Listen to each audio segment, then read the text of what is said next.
Pegar um livro. Pronto, começamos. E vamos aí a um dos textos fundamentais aí da psicologia analítica, eu acho que é incontornável, né? E eu tinha separado dois encontros para esse texto, porque ele é mais longo. Ele é mais longo e ele tem também aquela categorização em tipos, né? Então, achei que podia render algumas discussões, aquela parte. Mas vamos vendo também como é que se desenvolve aqui ao longo do tempo de reunião. Aquela coisa, teve texto que eu não programei 2 reuniões e foram, vai ver um que eu programei 2 reuniões, talvez seja só uma, não sei, vamos ver. E para começar, eu estava comentando com o Davi, antes de mais pessoas entrarem, da experiência que é ler esse texto e ter a sensação, assim, de se identificar com muitas coisas. E também ver o exemplo, né, de muitas situações que a gente já viu, já passou, e esses momentos de identificação serem meio dolorosos, assim. Tem uns pontos que você fica assim, nossa, me pegou um pouco desprevenida aqui essa leitura. Mas é bom, eu gosto, porque vai também conectando com coisas, né, da vida, vai ficando mais fácil de aterrar com o texto.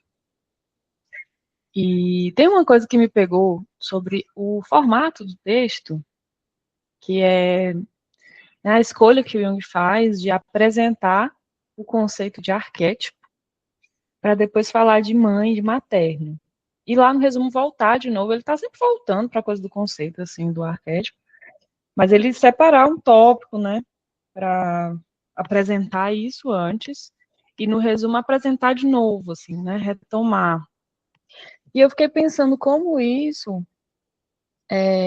se relaciona com a ideia geral do texto, no sentido de ele mostrar como a gente entender uma ideia ou um conceito de arquétipo se relaciona com a ideia de materno, como uma estrutura pré-existente, como uma forma que não tem conteúdo a priori, mas que é uma forma de uma certa maneira condicionante da experiência, e da relação disso com uma existência biológica, não existência fisiológica, o fato de sermos humanos e de ter uma experiência tipicamente humana, né? O arquétipo como essa experiência tipicamente humana, né?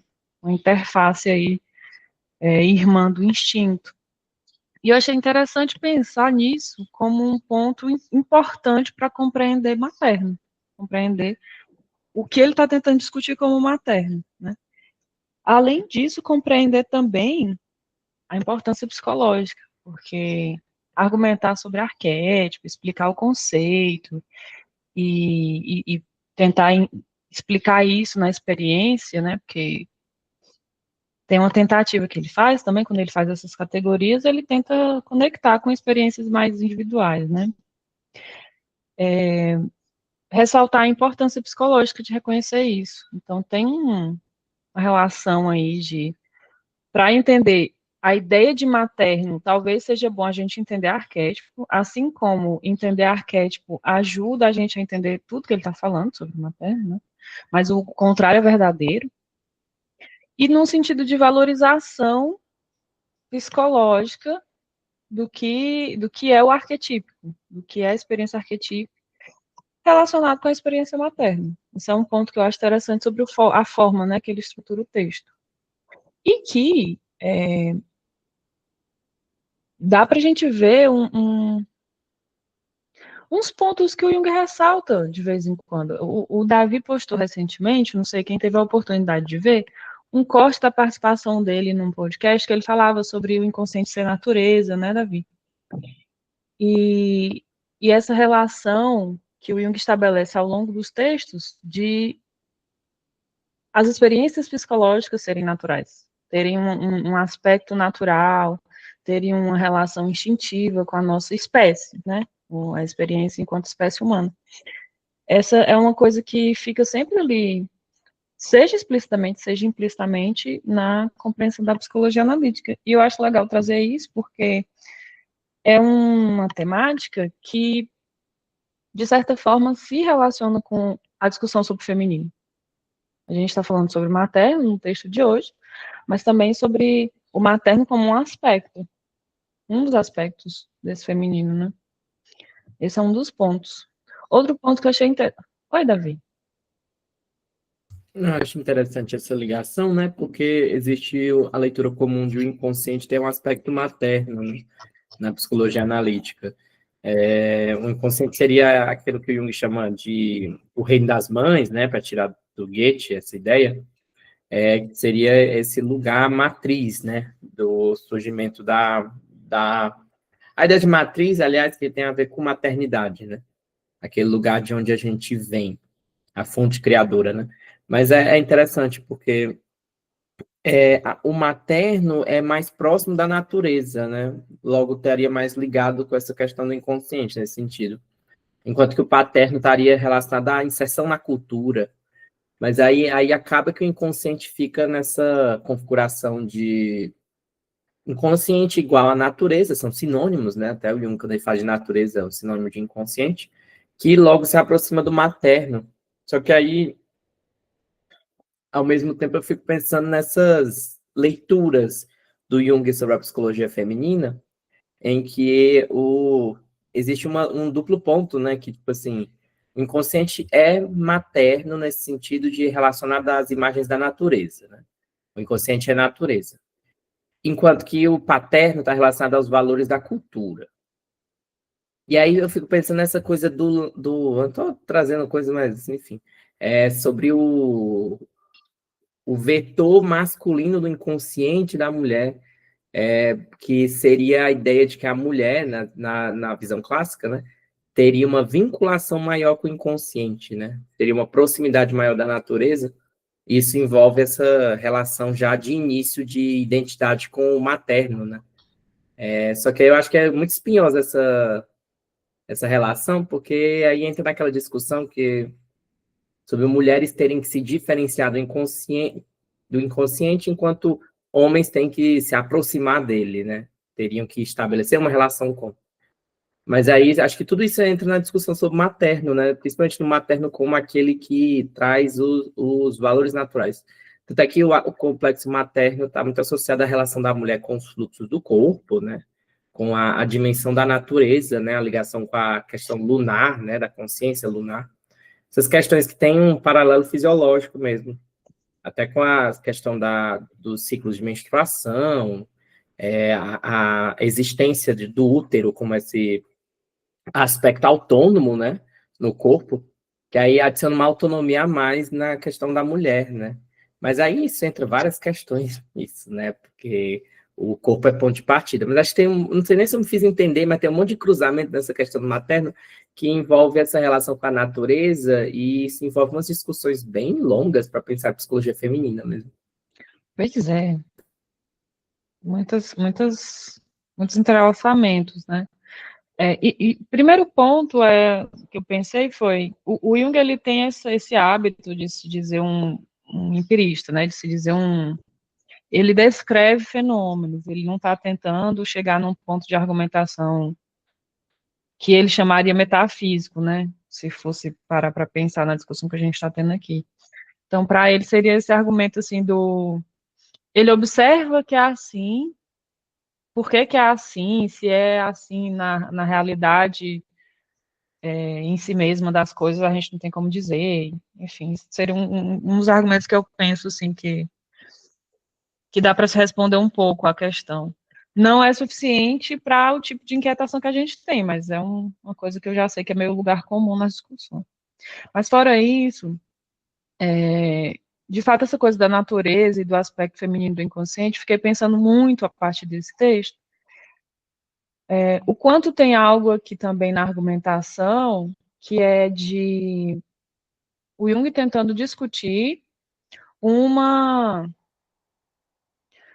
uma validação de a gente entender que a natureza, essa grande coisa, natureza, tem leis próprias, tem uma forma de funcionar que o intelectualismo, né? Estou falando intelectualismo nesse sentido assim de um exagero da função intelectual, assim, né? De um exagero dessa racionalização.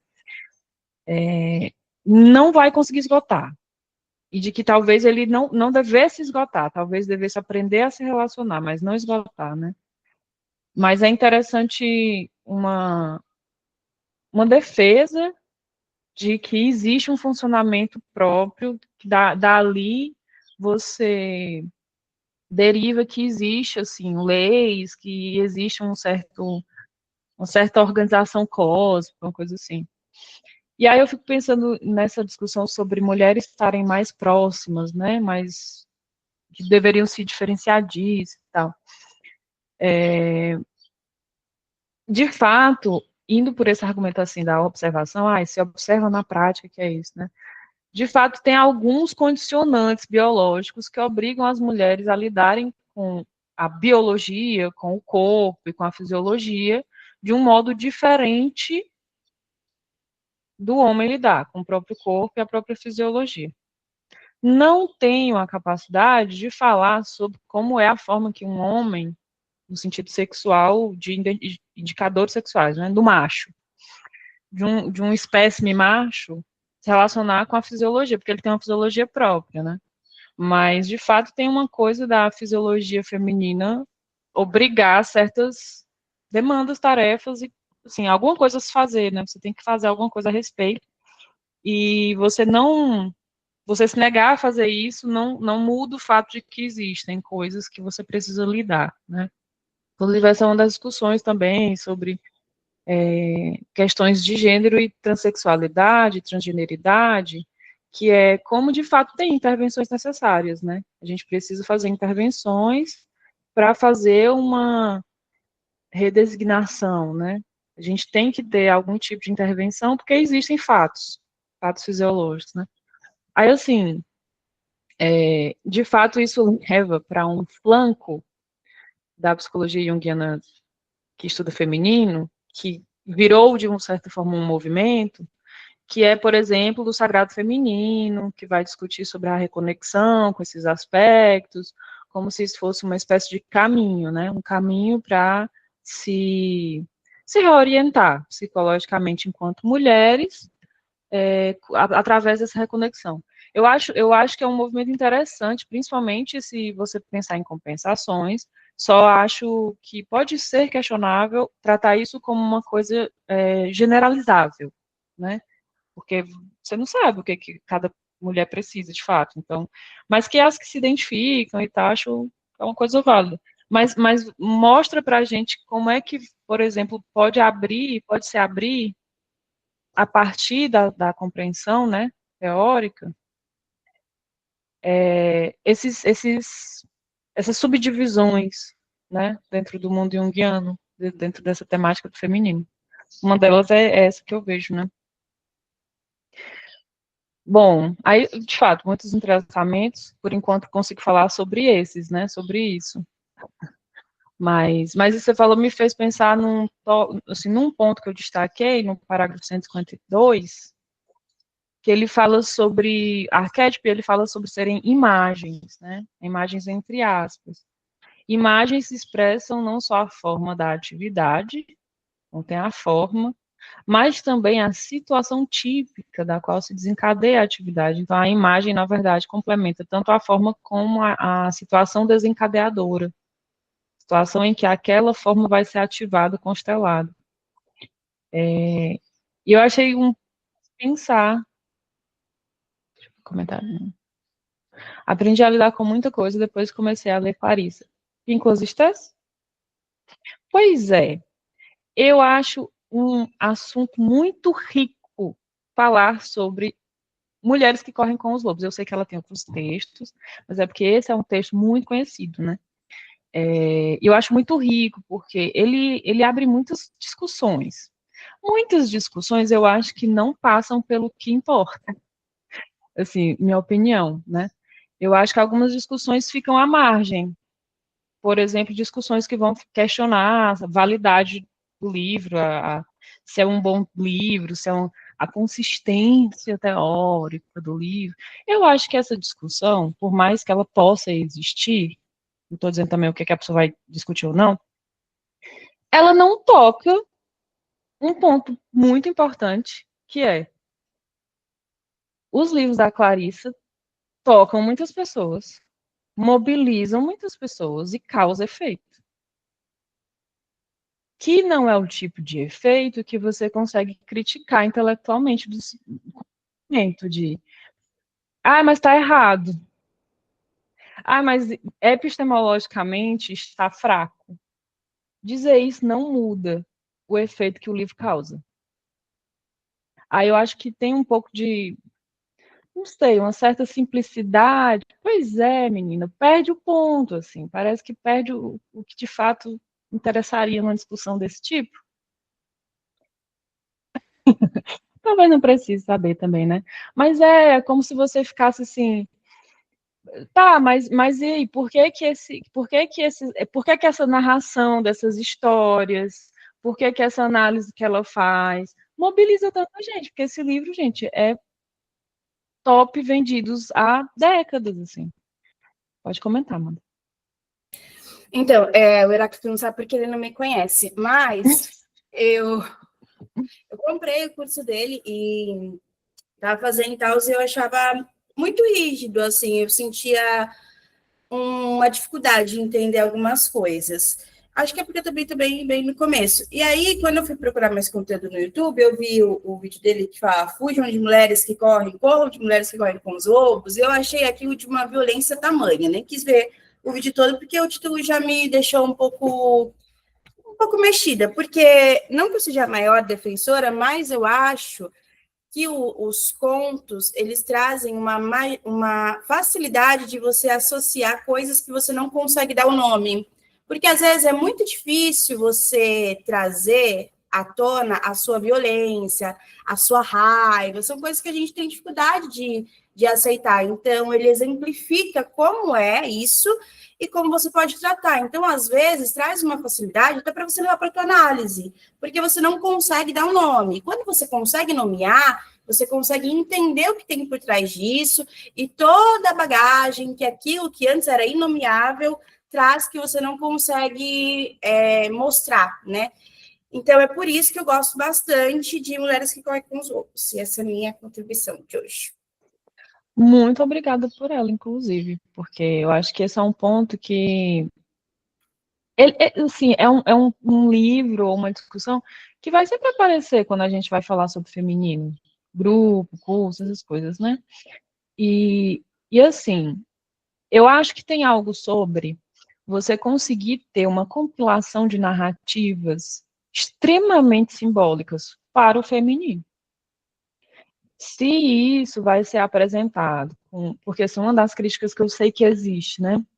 Tem a história e tem assim, uma análise que a Clarissa faz posterior, uma espécie de interpretação, né? E aí tem algumas críticas quanto às interpretações. Eu tenho críticas quanto às críticas, porque eu acho que não tem uma boa vontade interpretativa hermenêutica de quem está criticando. Tipo assim, considerando que para você ler um texto você tem que ir com uma boa vontade interpretativa, né? Já diria Schleiermacher, você tem que ir também entendendo que a pessoa está falando de um certo ponto, com um certo estilo, para cumprir uma certa ideia que ela tem. E eu acho que, nesse sentido, a forma que esse livro é construído é muito eficiente.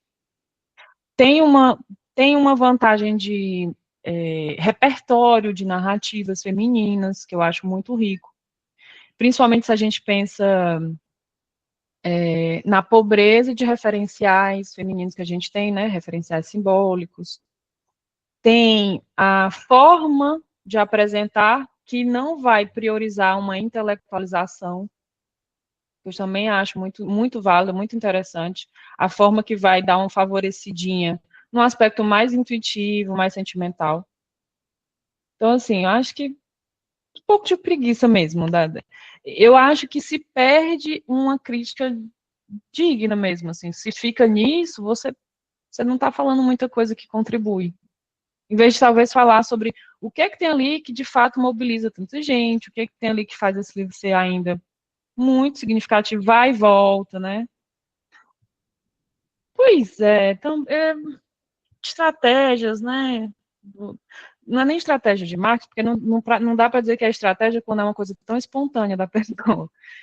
A pessoa só tem algo muito espontâneo que o algoritmo favorece naturalmente, e a pessoa vai lá, né, e cresce. Mas tem aí, né, questões... Sim, eu ia arriscar uma interpretação selvagem, mas eu não vou fazer isso com a pessoa da crítica, eu vou fazer isso usando argumentos do texto. Dá para a gente pensar, por exemplo, em como existe uma defesa contra o materno, porque o livro é escrito de uma forma que não é masculinista, né? Fantasiana, aqui uma análise. Dá para a gente pensar nisso, por exemplo, você olhar, você não entender e você achar que o problema é o texto, sendo que talvez o problema é na pessoa que está, né, com dificuldade de entender.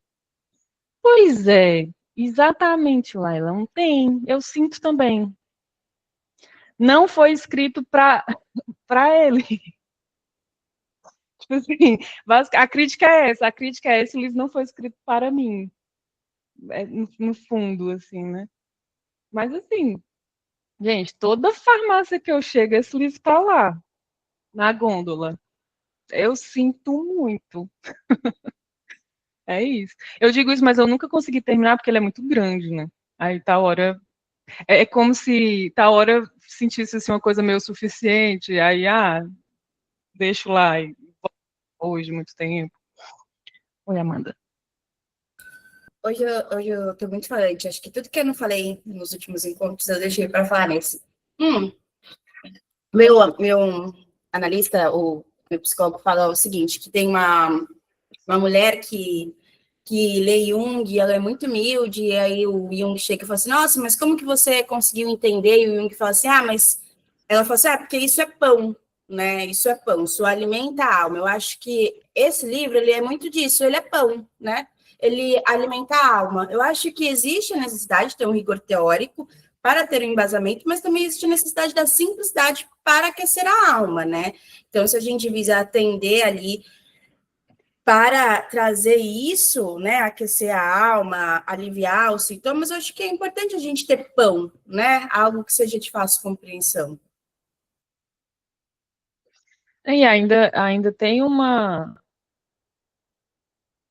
Eu não sei o quanto eu ficaria na ideia do fácil compreensão, no sentido de, às vezes é porque é uma compreensão intuitiva. Às vezes o acesso é também irracional. Às vezes não precisa ser esgotado por uma racionalidade, uma função racional, para que a mensagem chegue. Inclusive, às vezes é pobre, se for assim, né? Rose? Eu estava pensando nessa linha mesmo, né? Eu sou uma cria do Twitter, então eu, infelizmente, vou trazer muitas referências do Twitter. Peço desculpa já de antemão. Mas, nesses últimos dias, o pessoal estava discutindo, um pessoal específico estava discutindo a última tradução da Odisseia, porque vai sair o filme lá do nono, lá. E aí, uma das traduções, né, que saíram mais recentes, é de uma mulher chamada Emily Wilson, e aí fizeram um comparativo com as últimas traduções que ficaram mais famosas, mais ou menos nos últimos 30 anos, mais ou menos assim. E aí, uma das coisas que o pessoal estava discutindo era como a tradução que eu estava trazendo, do ponto de vista, vamos dizer assim, metafórico, ela é das mais simplistas. Mas, ao mesmo tempo, é a mais, tipo assim, por ser a mais simplista, seria a mais moderna. E uma das discussões que as pessoas estavam trazendo é justamente porque hoje, muitas vezes, o leitor, ele espera que um texto antigo, ele também se pareça antigo. A tradução, ela não pode meio que, tipo assim, para esse leitor, atualizar a linguagem, porque isso seria ir contra uma certa estética, uma certa simbologia imagética que o leitor atribui àquele texto ali, àquela obra, por ser uma obra antiga. E aí estavam, né, descendo pau nela, dizendo, porque é uma mulher, e enfim, estava tendo esse tipo de rusga, e aí tinha umas galeras que estavam tentando encaminhar uma discussão séria no meio, né, da arrumação. E eu acho que tem isso dentro do comentário que vocês dois estão trazendo agora. Tipo assim, o simples, em se tratando, às vezes, de da apresentação de uma imagem ou de uma elaboração que tem teoria envolvida, mas não é isso que vem, às vezes, de cara. Quando não existe essa caridade, né, que o Davi citou, essa consideração com o que a obra está querendo trazer, ela é colapsada. E aí, tipo assim, e uma visão por demasiado intelectual, excessivamente intelectual, ela facilmente colapsa essas outras camadas de interpretação que poderiam existir.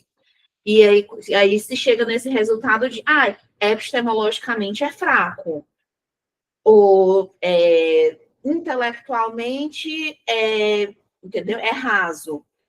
Quando, do ponto de vista, às vezes, tipo, da menina de 13 anos que lê Clarice e vê uma porrada de significado ali, é porque ela não está colapsando essas possibilidades, né? E porque ela não colapsa, ela consegue transitar, ela consegue viver o tanto de vida que tem ali dentro, sabe? Eu amei esse paralelo da Clarice com a Clarice, porque eu amo essa história, essa anedota. E você falou sobre essa crítica de não estar epistemologicamente bem fundamentado. E eu pensei nessa. Engraçado, eu falei isso, mas não pensei enquanto falei. Agora você falou, eu ouvi, eu pensei. Justamente na diferença de valorização de epistemologias também, né? No sentido de, bom, esse ponto de vista de alguém que fala isso é um ponto de vista epistemológico. O ponto de vista epistemológico de uma mulher que lê e encontra muitos sentidos naquilo é outro. É outra postura e atitude, né? É outra relação com a coisa. Então, assim, acaba sendo uma outra epistemologia. Uma outra epistemologia, inclusive, que é diferente de quem está criticando assim, né? Mas eu amo essa história do crítico literário que não gosta de Clarice Lispector e ela fica assim, mas os adolescentes de 13 anos me amam. Ela.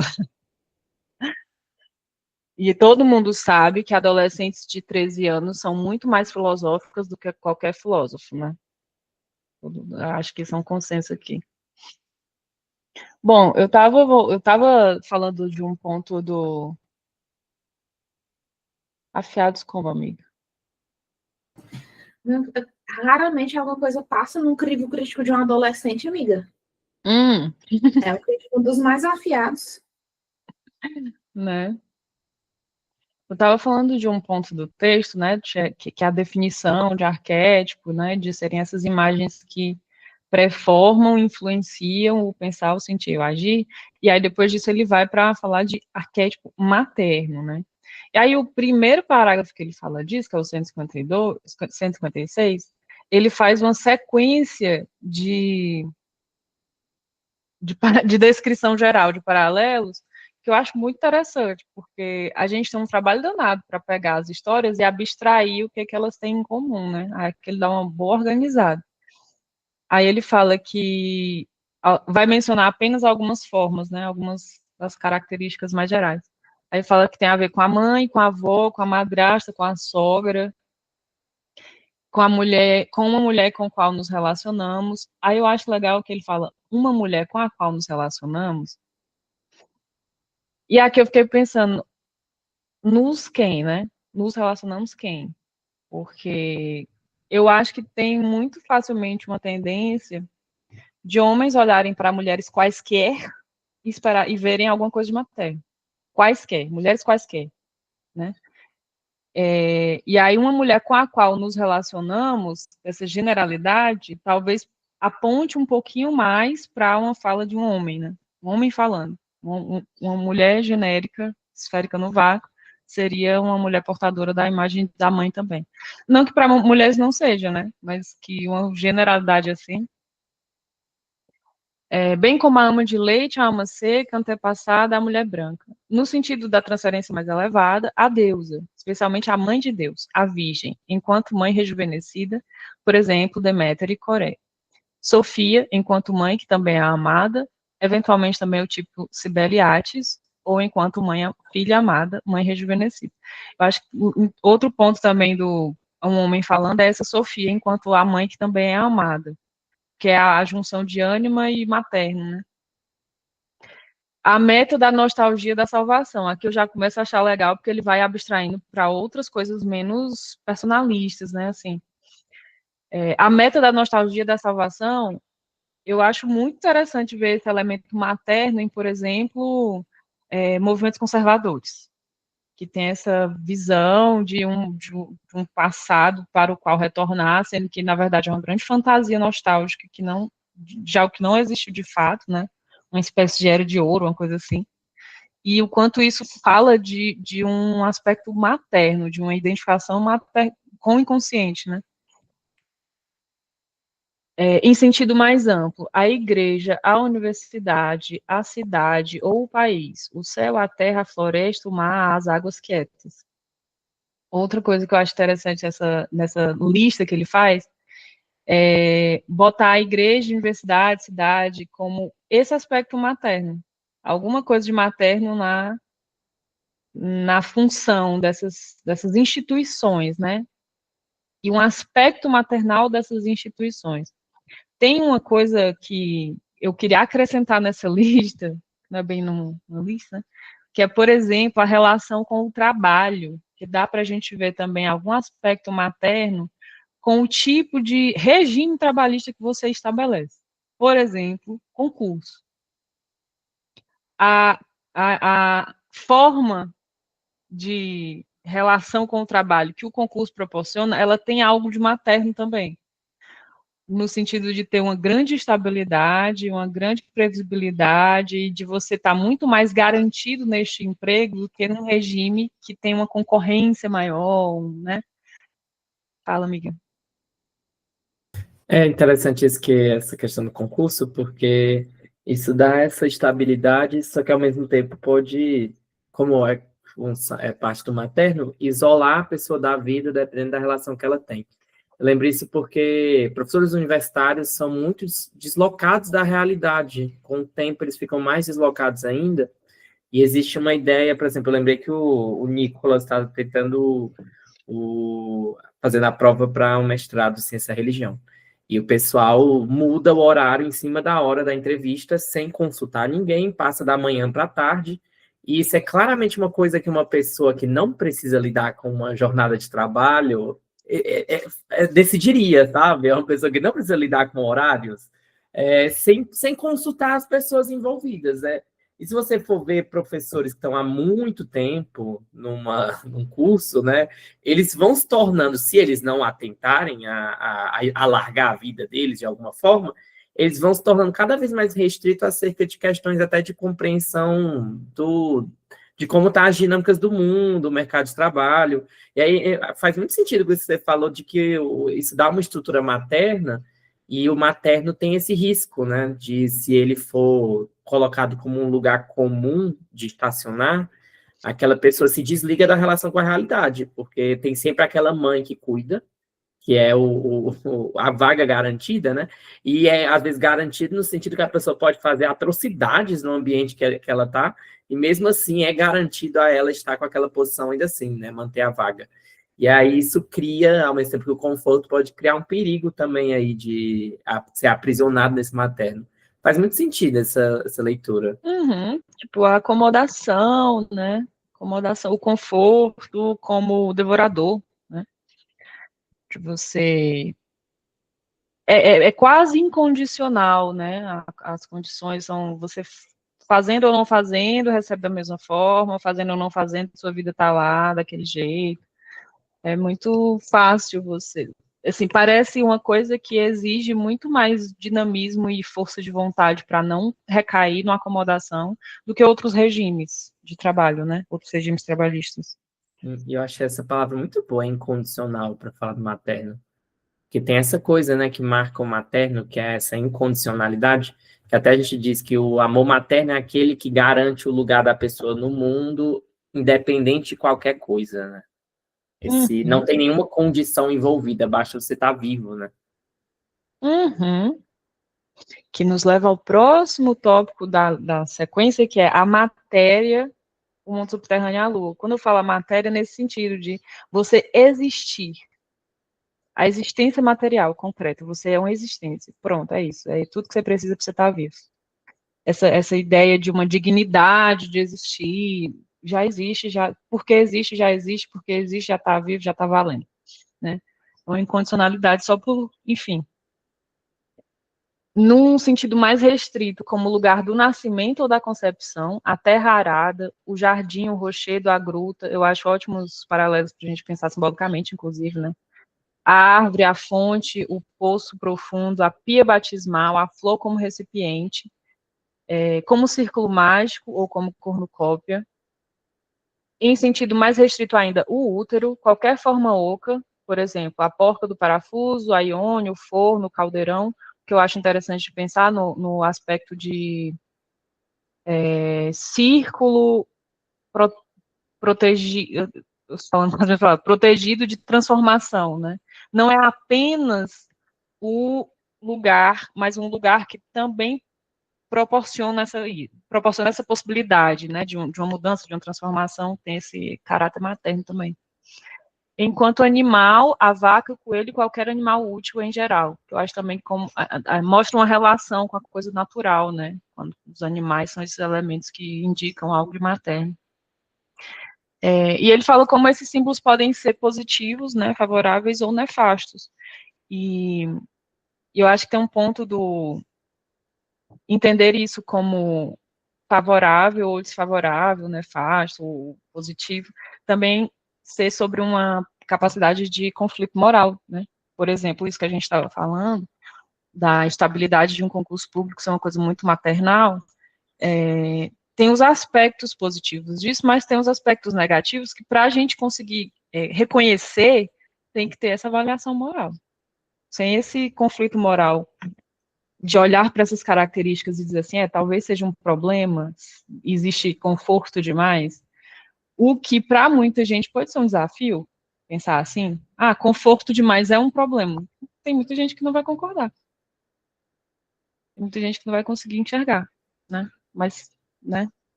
Eu sempre lembro também, não sei se vocês assistiram A Vida de Pi, que tem uma cena que ele tá numa ilha, ele tá lá, à deriva no mar, com um tigre, num barco minúsculo, e aí ele encontra uma espécie de ilha flutuante, de plantas, que tem uma abundância natural muito grande, e que quando ele encontra, ele pensa, pronto, estou feito, vou estar aqui, sobreviver com todos os recursos naturais dessa ilha. Só que aí, à noite, ele percebe que a ilha, ela devora os bichos que caem na água e tal, e que faz parte do ciclo. E aí ele se toca que ele não tem como ficar ali, porque por mais abundante que seja, aquela abundância vai mantê-lo preso. Ele não é sobre ficar ali sozinho para o resto da vida, tem que ir além daquilo, né? E aí ele acaba abandonando a ilha e tentando voltar para a Terra, né? Aí tem um complemento da descrição que ele faz no 158, que ele diz que são atributos do maternal simplesmente a mágica autoridade do feminino. Essa frase me pegou muito, principalmente pensando nessa relação de feminino e materno, né? O materno como aspecto do feminino e, de alguma forma, o aspecto mágico do feminino está relacionado ao materno. Fiquei pensando sobre isso, porque eu fiquei assim... Mas, assim, no caso do materno, tem a ver com uma autoridade, com uma relação que se estabelece com isso de autoridade. É algo acima, é algo que está, né, superior de alguma forma. Que eu acho que é um ponto também da compreensão do que é arquetípico. Você entender que com aquilo você vai se relacionar de uma maneira que aquilo ali é superior, e você vai ter que achar um jeito de se relacionar com aquilo que é acima, superior e maior que você. Sem perder a personalidade, né? Sem perder a individualidade. Mas entender que tem algo que é muito maior, mais amplo e mais forte, né?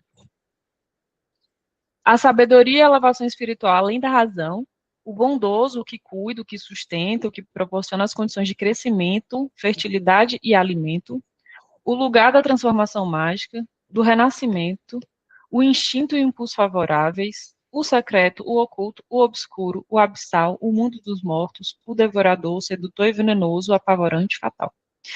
Aqui, eu acho interessante pegar essa descrição dessas coisas como coisas que são facilmente entendidas como positivas e favoráveis. Mas aí, de novo, voltando à discussão que a gente fez antes, de em excesso, até isso é um problema. O bondoso, as condições de crescimento, a fertilidade, o alimento, o renascimento, os impulsos favoráveis. Em excesso, isso também é problemático. Até isso, em excesso, é problemático. Inclusive, nesse próprio texto, ele comenta lá na frente como o conflito, o sofrimento, a angústia são necessários para o crescimento. Quando eu vejo essa descrição, eu penso, por exemplo, em situações ou em casos de pessoas que têm uma dificuldade absurda com justamente o aspecto negativo das coisas, que não vai olhar para essas características como coisas muito positivas. Por exemplo, vou pensar um caso bem genérico, pensando em várias pessoas para abstrair um tipo, né?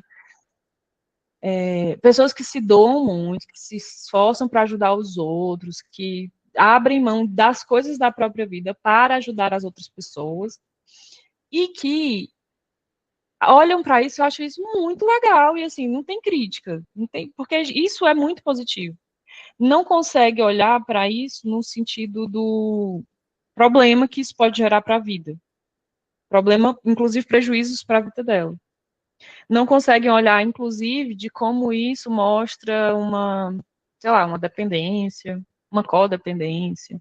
Estou falando só nos níveis mais próximos, porque se a gente vê uma coisa que o próprio texto argumenta, como isso aponta para uma vontade de poder, né? Como você ter essa identificação com o materno também vai para um lugar de vontade de poder. Mas a dificuldade de olhar para as coisas sombrias, porque tem uma hipocondria moral, digamos assim. Davi? Eu achei bacana esse exemplo, porque da pessoa hipercaridosa, com esse traço materno, né? Porque, de fato, constela esse oposto que está na própria imagem, né? Que é uma espécie de tirania, né?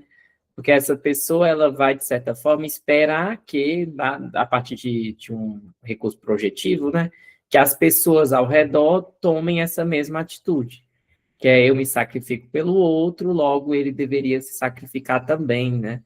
E aí, quando isso não vem, vem uma frustração, uma raiva que, pelo recurso de ser muito inconsciente, acaba vindo como algo destrutivo das pessoas ao redor, né? Então, é interessante pensar como essa outra identificação com o polo desse aspecto arquetípico constela o oposto desse mesmo polo no inconsciente, né? Então, as pessoas mais caridosas, elas são as mais tirânicas também, né? Eu lembro não necessariamente uma generalização desse ponto, mas eu lembro de argumentos da Von Franz sobre pessoas sentimento serem as mais autoritárias, assim, muitas vezes. Porque elas reconhecem os próprios valores e, para um certo processo projetivo, elas acabam impondo os valores delas aos outros, né? Um tipo mais neurótico, né, de sentimento, que não tem o reconhecimento desse aspecto aí oposto, que é essa tirania que aparece quando você se identifica com um valor desse tipo, né? Uhum. Que também dá para a gente pensar sobre a forma que a pessoa faz isso ser, justamente porque tem essa configuração, ser muito inconsciente, né? É meio que automático, né? Uma coisa meio que irrefletida. É só ela sendo no impulso, assim. Mais lá na frente ele fala sobre os aspectos essenciais da mãe, que é de bondade nutritiva e dispensadora de cuidados, sua emocionalidade orgiástica e sua obscuridade subterrânea. E aí eu lembrei, na verdade, pensando bem, não é tão bom um exemplo, mas eu lembrei de Wall-E, que a humanidade, ela produziu tantas comodidades, tantos confortos e tantas facilidades, que ela destruiu a Terra virou um grande lixão, aí a humanidade mora em espaçonaves super tecnológicas, em que as pessoas não andam, elas flutuam numa poltrona super tecnológica, porque elas atrofiaram, tipo assim, o corpo atrofiou, elas não conseguem andar, e aí elas vivem, tipo, assim, por causa do excesso de bondade nutritiva e excesso de cuidados. E aí você vê o reflexo do excesso de aspecto positivo gerando um problema no desenvolvimento, né? Uma atrofia não é uma boa palavra, porque até ele falou outras coisas no texto, mas de você interferir num desenvolvimento natural pelo excesso de cuidado, de nutrição e tal, né? Esse é um dos pontos que eu acho interessante pensar no aspecto materno e até onde a gente pode avaliá-lo criticamente. Aí tem também a emocionalidade orgiástica, que eu acho que tem muito a ver com essa coisa da sensorialidade, da matéria, dos instintos, né? E a sua obscuridade subterrânea, que aí é um ponto também que eu acho sempre nebuloso, parece que é onde fica o ponto a racionalidade é limitada, tipo assim, não se esgotaria. A aproximação desse aspecto materno não tem como se esgotar. Sempre vai ter uma espécie de brecha para um desconhecido, para uma obscuridade. Aí ele até fala sobre no homem ser uma coisa relacionada com a ânima, e aí ele fala de um exemplo em que uma figura que é muito maternal, que seria a Prati, dançando, nesse elemento de dançar, como conhecimento discriminatório, não é da mãe, é da ânima. E aí eu acho interessante também pensar como a gente pode ver essas coisas encarnadas ou eliciadas ou consteladas a partir das experiências pessoais das pessoas que a gente conhece e acompanha. Tipo, quando a gente pensa nessas características básicas, né, da imagem arquetípica, como é que a gente vê isso nas pessoas que a gente conhece e acompanha, pessoalmente? Como é que isso se configurou naquela experiência individual, né? E eu acho, inclusive, essa uma discussão muito boa da psicologia analítica, justamente porque quando a gente acompanha alguns casos mais de perto, a gente vê de fato como as experiências que a pessoa teve despertam coisas que não necessariamente a mãe pessoal de fato fez ou sustentou, né? E, e mostrar como a gente tem uma participação com a nossa fantasia no que a nossa mãe pessoal fez ou deixou de fazer. Eu vejo isso como uma coisa muito muito importante no processo de diferenciação do materno, de você entender que parte da mitologização que você faz com a sua mãe é sua. Você conseguir entender que a experiência que você teve com a sua mãe, com a sua avó, que pode ser extremamente positiva ou extremamente negativa, muito assim, numa parcela significativa, esse muito negativo ou muito positivo é seu. A pessoa só estava sendo uma pessoa. A pessoa só estava lá fazendo o que dava para fazer, e aí ela vacilou mesmo, porque pessoas vacilam às vezes, só que aí você sentiu aquilo numa intensidade talvez muito maior, muito desproporcional, e de como isso é um trabalho para a gente reconhecer, como é um trabalho para a gente perceber nossa participação e nossa fantasia, nosso inconsciente aí interferindo nas coisas. Eu acho que isso é um dos pontos de maior riqueza nessa discussão que o Jung faz sobre arquétipo, sobre materno. Porque quando você vai, por exemplo, para pessoas que não cogitam a existência de inconsciente, elas tornam tudo muito pessoal. As tretas, por exemplo, as tretas entre pessoas, tudo é muito pessoal. As pessoas tomam proporções muito acima do que elas realmente dão conta de assumir. E a pessoa não tem nenhum recurso para conseguir entender que aquilo é talvez um exagero, sabe? Tipo assim, tô pensando, por exemplo, em como quando eu era criança, eu achava minha avó materna uma grandíssima bruxa. E quando eu fui, aí você vai vendo de onde vem o interesse pela psicologia analítica também, né? E aí quando eu fui, né, estudando e crescendo e amadurecendo, eu olho para trás e eu penso, é isso, né, bicho? Eu tava vendo um negócio que não que ela não tenha feito coisas para constelar justamente este aspecto, mas ela era só uma grande sofredora. E eu olhar para isso também de um lugar de humanização, sabe? E de ver assim, é só uma pessoa que estava vivendo circunstâncias tais, e, na verdade, esse tom mitológico que eu dou para ela, na verdade, não é dela, ela é só um ser humano. Ou de brigas entre pessoas mesmo, né? Não precisa ser. Eu tô dando esse exemplo que é o mais acessível para mim, mas, assim, brigas, às vezes, picuinhas que a gente tem na vida que a gente não se toca, que a gente está vendo a pessoa num lugar muito acima ou muito abaixo, e fica ali o fator inconsciente participando.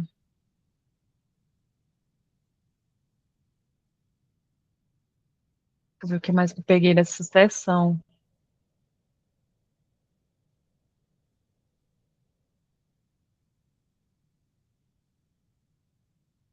É sobre esse ponto de quando você não trabalha, vamos dizer assim, mesmo que de forma intuitiva, com uma ideia de inconsciente, você, trabalhando com a questão do inconsciente, se você trabalha de uma forma vivencial, né, não só intelectual, isso te dá pelo menos uma espécie de vantagem em considerar que aquilo que você observa da realidade é projetivo. A minha câmera dando loucura.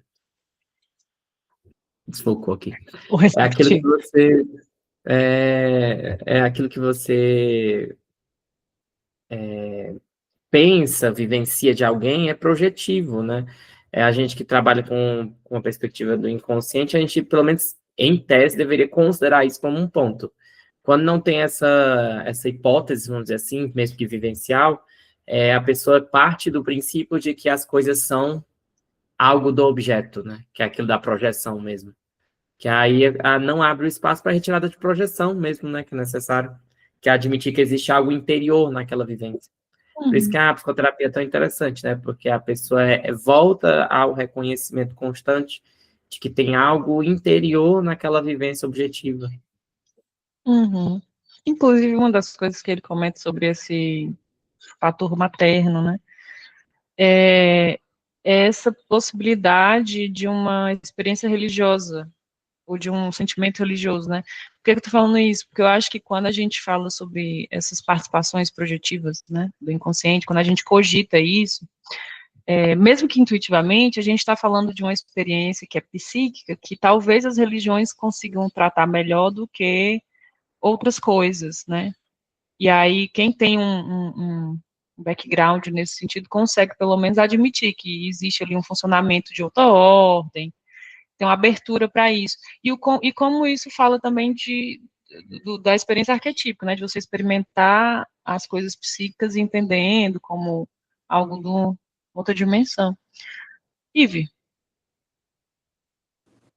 Vou tentar organizar meu pensamento aqui. Mas sobre essa questão de atribuir ao outro essas questões projetivas, como se pertencessem realmente ao outro, eu acho que faz muito parte. Eu não digo de uma maneira pejorativa sobre a religião cristã, mas eu falo sobre atribuir ao outro algo, uma essência do que seria a sua identidade. Deleuze, quando ele fala sobre a diferença e a repetição, eu acho interessante, porque é como se nós passássemos a compreender a identidade do outro também como um processo de comparação, e não como algo essencial. Eu não sei como colocar em palavra, mas eu acho que é isso. Acho que eu não vou conseguir explicar direito.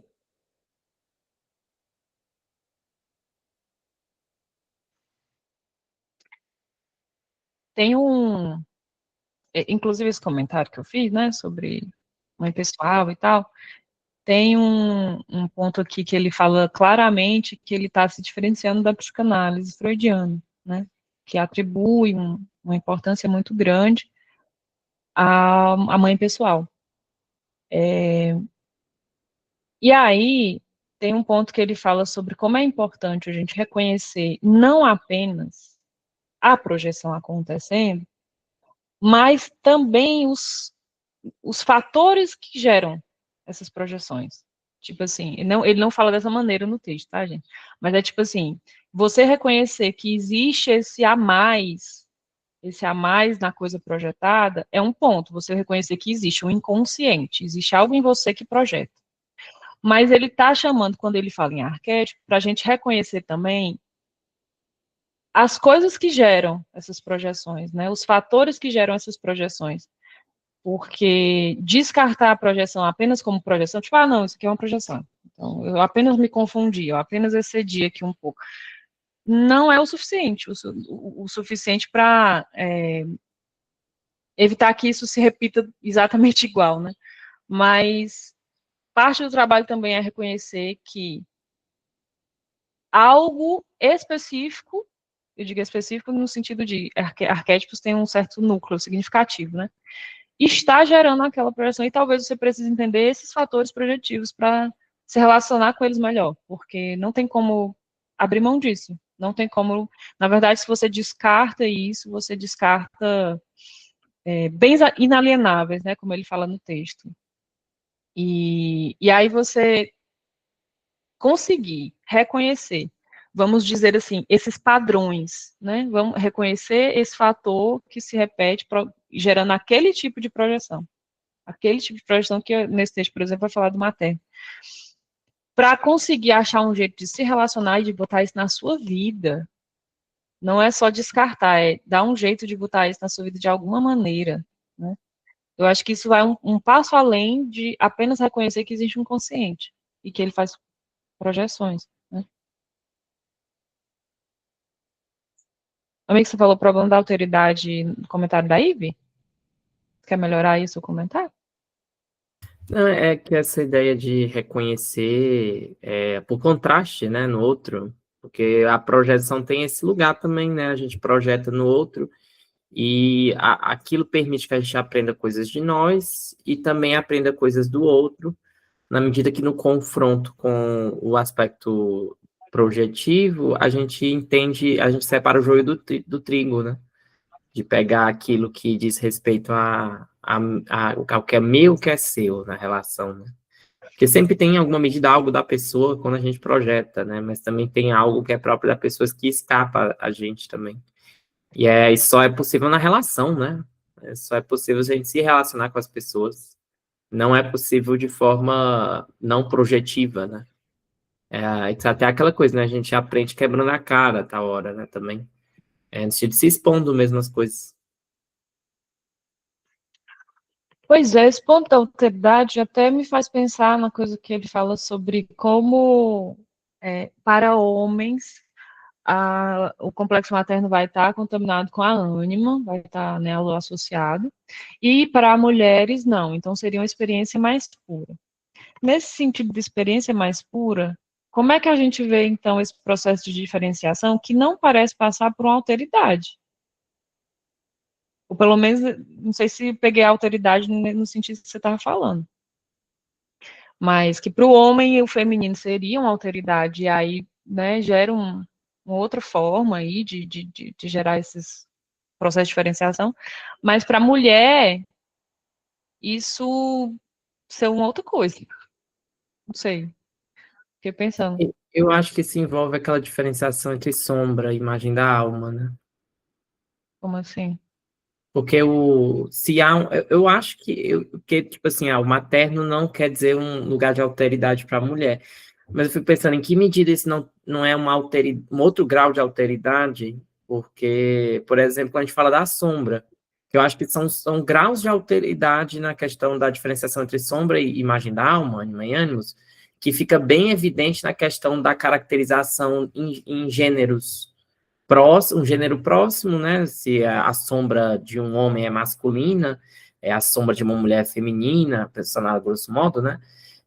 Enquanto que a imagem da alma é do gênero oposto, mas ainda assim é uma imagem fora da pessoa. E aí eu fico pensando, tipo assim, nessa ideia de em que medida o materno também não tem um grau de alteridade, mas um grau de alteridade menor, né? Mas ainda assim uma Entendi. alteridade. Uhum. Acho que peguei um ponto aí. Eu Inclusive, falo isso só porque tem aquele discurso que a gente tem que ter cuidado para não cair com as leituras de materno, que é colocar de forma ingênua, a ideia de um instinto materno nas mulheres, em geral, uhum. que pode cair no risco desse argumento, né? Que abre espaço sombrio para coisas bem complicadas, né? Aí eu fiquei pensando agora que você falou isso, numa alteridade do arquetípico. O arquetípico ou o arquétipo como algo que tem um nível de alteridade ali para o qual a gente vai tentar achar um jeito de se relacionar. Porque, de fato, tem um nível ali que é de uma impessoalidade, de, de um funcionamento próprio que a gente vai ter que achar um jeito de se relacionar com, né? Inclusive, se relacionar, porque a identificação é um problema e a defesa é um problema. Então, realmente, é uma relação, e a relação, para mim, pelo menos, entra nessa coisa da alteridade, é um outro, você se relaciona com outra coisa, para que você não se dilua e para que você não se separe demais, para que você ache ali. O Rudolf Otto define luminoso como inteiramente outro até. Uhum. Aí, nesse sentido, realmente, entendi um ponto um pouco melhor aí da alteridade. Inclusive, pensando na alteridade do arquetípico, aí eu acho que faz mais sentido ainda a discussão que ele faz nesse texto, assim, o que eu falei no começo, né, sobre a estrutura do texto, de ele falar sobre arquétipo, sobre o que é o arquétipo, para conseguir falar de materno e tal, no sentido disso, de ele puxar para um reconhecimento do arquetípico como isso, né, como uma coisa que talvez guarde aí essa alteridade. Vou ler o comentário da Ivne. Atribuir o mal ao outro faz parte de uma atribuição de identidade essencialista e de impossibilidade de todos nós sermos um todo. O movimento cristão fez isso ao separar quem somos nós e o povo escolhido, e eles, os malignos. Me faz lembrar da dinâmica da energia psíquica do Jung, que se sustenta na relação e não em essências. Nessa dinâmica de relações, podemos nos atentar à transformação e não estagnar a imagem do que é o outro e de quem sou eu. Sim, inclusive, você falou isso, eu pensei aqui, tem um ponto do texto que ele fala sobre mãe e pai, né? Sobre a mãe ser a forma e o pai ser o dinamismo. E as duas coisas precisar, os opostos precisarem um do outro. Quando esse pai, ele bota esse paterno como dinamismo, ele está incluindo a forma e o movimento. Enquanto que o materno seria essa forma sem um conteúdo, ou essa forma mais geral que vai ser preenchida de alguma maneira, o movimento é o complemento dessa forma, né? Então, sai mesmo de um essencialismo para uma relação, para uma dinâmica. Bom, aí eu estou no tópico complexo materno, em que ele vai falar no meio do parágrafo 161, que o complexo materno ele vai estar baseado no arquétipo materno, e que vai tratar da esfera instintiva. A esfera instintiva, em todo caso, é a esfera instintiva da criança que se encontra perturbada, constelando, assim, arquétipos que se interpõem entre a criança e a mãe como um elemento estranho, muitas vezes causando angústia. Entre o objeto mãe, pessoal, e a pessoa e a criança, vão ali se colocar todos as fantasias criativas, né, que se originam no arquétipo materno. Aí no complexo materno do filho, ele faz uma explicação mais rapidinha, porque ele fala que trabalhei isso em outro lugar. Eu acho que é naquele capítulo da ânima, né? Vocês sabem dizer? É, né? Eu acho que no da ânima é que ele fala sobre o complexo materno também do filho, né? Mas tem uns pontos que eu queria, inclusive alguma ajuda até, porque, enfim, termos e o problema dos termos.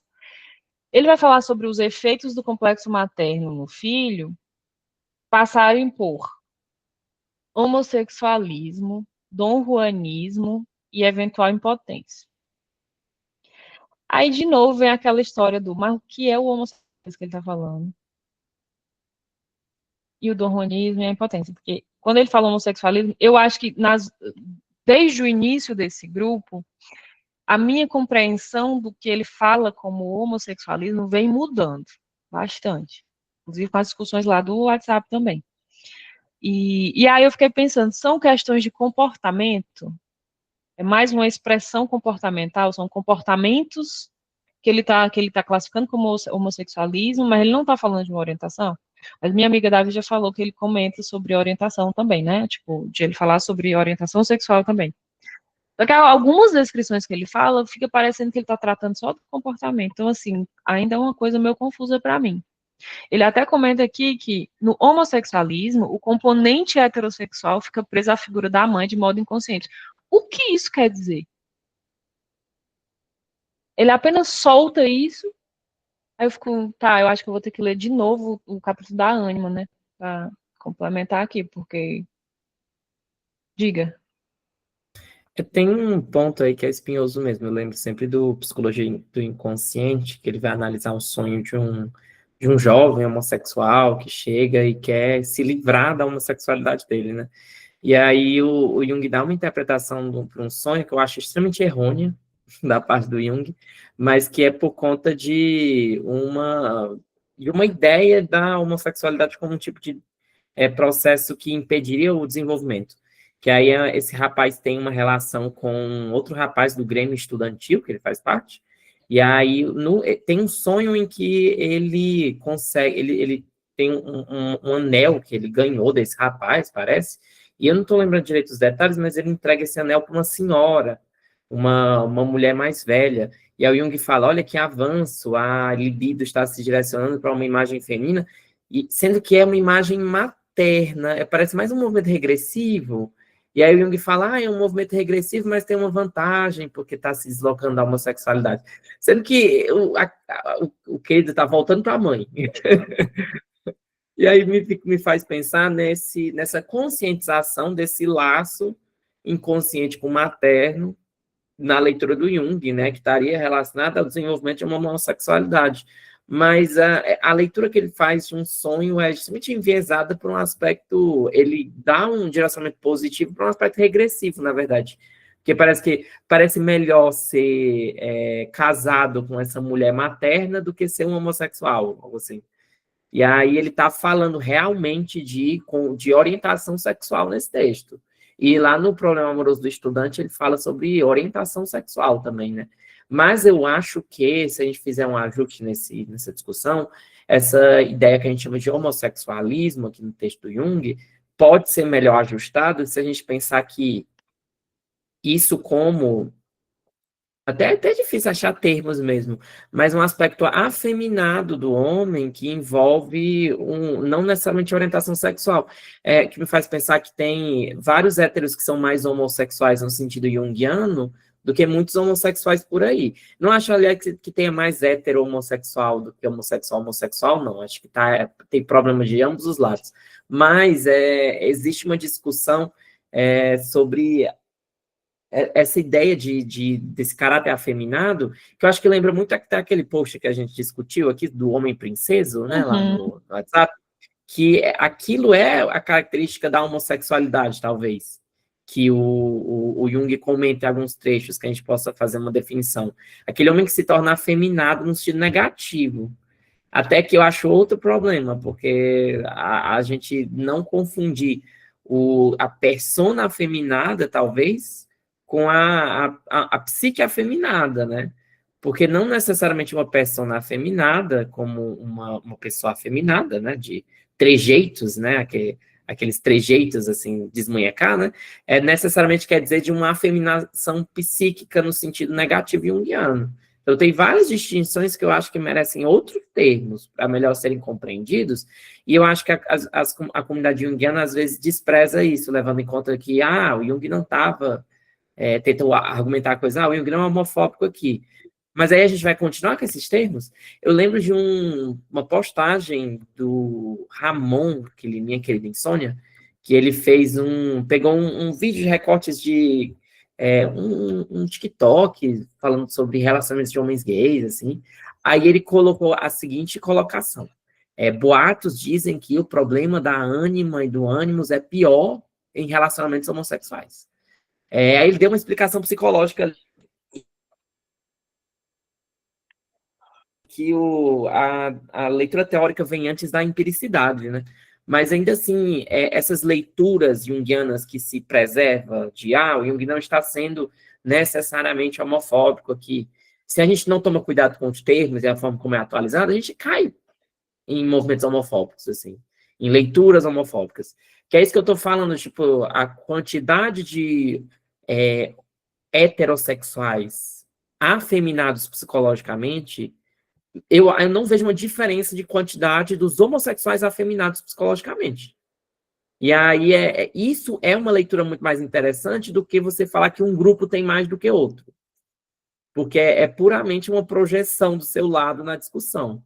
Então, tem uma questão aí que é importante, até porque se fala, por exemplo, existe muita misoginia na comunidade gay também, por exemplo, e isso às vezes é colocado em segundo plano, porque a comunidade gay também é de minorias. Então, tem um monte de questões envolvendo isso. Eu acho que tem a ver isso que você falou, Zelane, do homo hetero-orientado, né, afetivo. O João Trevisan, João Silveira Trevisan, ele tem um livro Seis Balas no Buraco Só, ele usa o conceito de homossocialidade. Ele diz que é melhor até do que homoafetividade, porque não existe realmente um afeto, uma demonstração afetiva. Nas comunidades de homens heterossexuais, existe uma socialidade entre os homens, que tem uma troca de afeto, mas é muito inconsciente, né? Tanto é que qualquer troca de afeto muito grande já desemboca numa piadinha sobre a homossexualidade, né? Se você for ver uma mesa de homens heterossexuais conversando, há uma grande sombra da homossexualidade ali constantemente, que é o reconhecimento de que você só consegue se aproximar de outros homens de forma real, social, e, ao mesmo tempo, é um medo dessa aproximação desaguar numa coisa a mais, né? No risco de que tem algo a mais ali. Existe muita tensão homoerótica entre heterossexuais, né, nesse sentido, mas existe uma questão muito sombria envolvendo essa questão da homossexualidade, que eu também acho que não tem uma resposta, não, mas eu gosto de pensar nessas distinções. A gente distingue até a questão da persona, porque se vai falar de homem afeminado, e se acha que é o homem que desmunheca, sendo que o homem mais afeminado que eu já vi é aquele machão de academia, que é assim, o suprassumo da efeminização psicológica, muitas vezes. Falando aqui a grosso modo e generalizando, né? Mas é um tipo comum que você encontra. Que eu acho que é justamente o fato de que a persona, às vezes, compensa a imagem interior, né? Uhum. Pois é, quando você vai no espírito das explicações psicológicas do Jung, você vê que dá para fazer um trabalho interessante. Quando você vai para os termos, né, para a superfície ali, se você for pelo valor de face, dá uns problemas, né? Inclusive, eu acho esse um ponto, uma bandeira, inclusive, que eu gostaria de levantar junto, sobre como olhar para esses termos, justamente porque eles tocam questões muito sensíveis mesmo, inclusive para as discussões atuais, né? Essa distinção que você faz, Davi, eu vejo muito, contaminada, inclusive, contaminada assim, associada com uma coisa que Gustavo puxou um dia sobre a descrição de masculinidade que o Jung faz, também ser uma descrição de maturidade. Quando ele descreve masculinidade lá no Mulher na Europa, saber o que se quer e fazer, né, por onde, ir atrás e tal. E Gustavo fala, engraçado, que essa descrição é basicamente a descrição de ser adulto. E de o que é ser adulto, ser exatamente o que é ser masculino, aí começam os termos a gerar algumas complicações, porque aí você fala, tem homens héteros que são efeminados nesse sentido psicológico, não da persona. Inclusive, homens com persona afeminada, como homossexuais, podem muito bem ter um desenvolvimento de maturidade masculino no termo do Jung, né?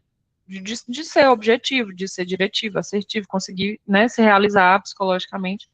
Enquanto que um homem hétero que tem essa afeminação, assim, psicológica, pode estar falhando justamente nisso, né? Enfim, confusões de termo, falei. Essas confusões de termo me lembra aquela ideia do Bachelard dos obstáculos epistemológicos, né? Que um dos grandes obstáculos epistemológicos é o obstáculo verbal.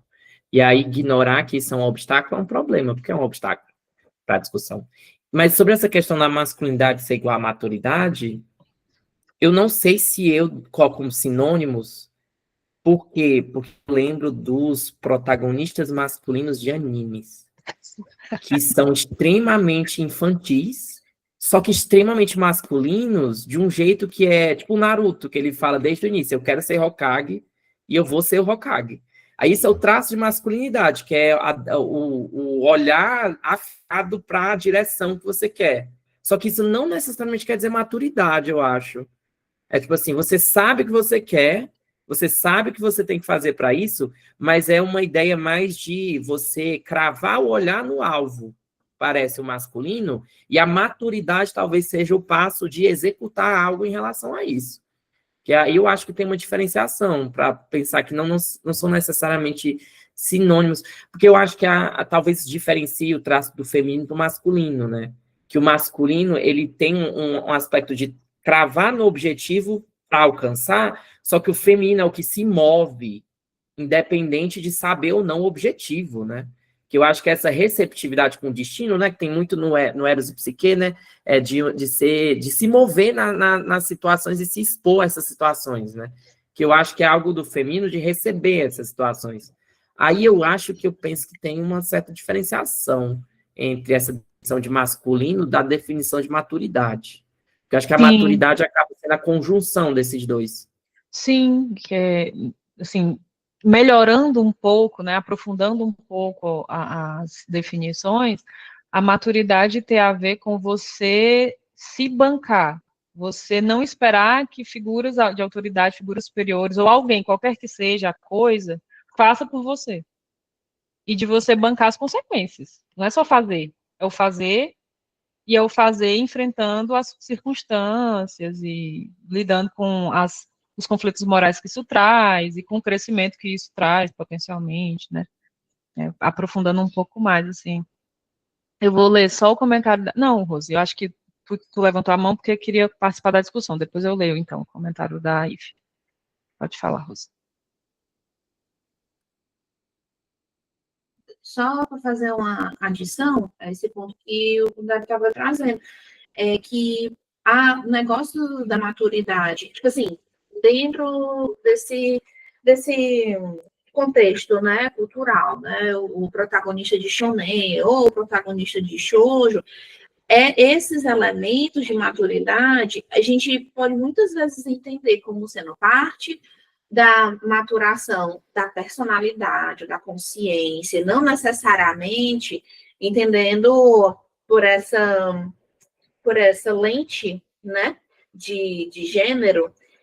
E, nesse sentido, o protagonista, tanto do shounen como do shoujo, está direcionado, né, assim, para jovens meninos e jovens meninas, eles guardam similaridades, né, nesse sentido de manter um olhar firme para determinado ideal, estar disposto a sacrificar para poder atingir este ideal, mas também poder contar e precisar de amigos, precisar de companheiros ou de colegas para poder realizar este ideal. E esse jogo, o jogo entre a maturidade do personagem, para ele conseguir dar conta desse ideal, desse objetivo dele, enquanto, tipo assim, retrato, né? Tipo assim, de herói, e ao mesmo tempo na vida, tipo assim, pessoal dele, o traço daquele personagem ali. Isso tá bem representado no Naruto, no Gon, de Hunter x Hunter, em protagonistas, né, tipo assim, de shoujos, a Sailor Moon, a Sakura, a Madoka, né? E esse jogo aí de maturidade tendo a ver com esse elemento de sacrifício, era o que eu queria trazer, né? Que vai chegando, vai culminando nesse desenvolvimento de maturação desses protagonistas, independente de gênero. Precisar lidar com esse problema do sacrifício para poder realizar esse ideal, esse objetivo deles, sabe? Massa, Rose. Lives. Quando o Davi começou a falar de anime, eu lembrei de algumas lendas brasileiras, né? Eu lembrei da lenda do Boto, que vai representar aquela figura do homem ausente, assim, desse paterno que some. E também lembrei de uma lenda que eu acho que tem um caráter positivo, que é do Tambatajá, né? Que inclusive é uma planta que celebra e significa o amor eterno. E é justamente esse masculino que não só vai até o alvo, mas acho que também cuida e carrega, porque é um índio que morre carregando a sua companheira. Então, eu acho que tem outras coisas que a gente também precisa começar a conhecer para até ter aspectos positivos como repertório, assim, porque de aspectos negativos a gente já tem um bocado. Uhum. Vou ler o comentário da Ive. Acho que porque os nomes são só uma tentativa de delimitar essas dinâmicas e não coisas mesmo. É aquilo que Jung fala em Os Arquétipos do Inconsciente Coletivo sobre a não existência de arquétipos. Os arquétipos são nomes. Apesar disso, nomes acabam por carregar significados específicos justamente porque atribuímos a eles sentidos. Leva à violência verbal. O termo complexo cultural mesmo, bem controverso, mas compreensível de certa forma. Pois é, que aí é outro ponto também para a gente pensar na relação que a gente estabelece com esses nomes, né, nas discussões teóricas mesmo, porque assim, quando você vê algumas discussões sobre esse termo, você percebe que parece um problema com o termo, com por que que alguém falaria de uma coisa que o Jung já falou, aí fica uma coisa meio que, no fim das contas, eu não acho tão proveitosa, mas fala muito de como você está se relacionando com a teoria, né? E aí esse apego, talvez, um certo apego, um certo, não sei, preciosismo, não sei. E aí outra coisa que eu pensei nesse comentário, o Jung, por exemplo, ele mesmo fala que quando você está atendendo alguém, e aí você está lá vendo uma dinâmica de um complexo materno, aí ele fala assim, às vezes chamar essa pessoa de filhinho da mamãe é muito mais acurado do que você dizer que é um complexo materno, que claramente você está falando da mesma coisa, mas chamar de filhinho da mamãe, e filhinho da mamãe não é um conceito, né? Mas é um nome que você está dando que está abarcando um negócio ali, né? Está representando algo. Bom, gente, hoje a nossa discussão é por aí. Eu estou parando no texto no O Complexo Materno do Filho. Acho que na próxima reunião a gente consegue abordar mais as categorias que ele faz, mais diretamente, né? Então pode ser interessante aí a gente ficar mais nas discussões de exemplos e tal. E achei interessante para onde a gente acabou indo hoje, as discussões de hoje. Eu não passaria pela minha cabeça nada do que a gente falou aqui. Mas que bom que aconteceu. Vou parar a gravação aqui.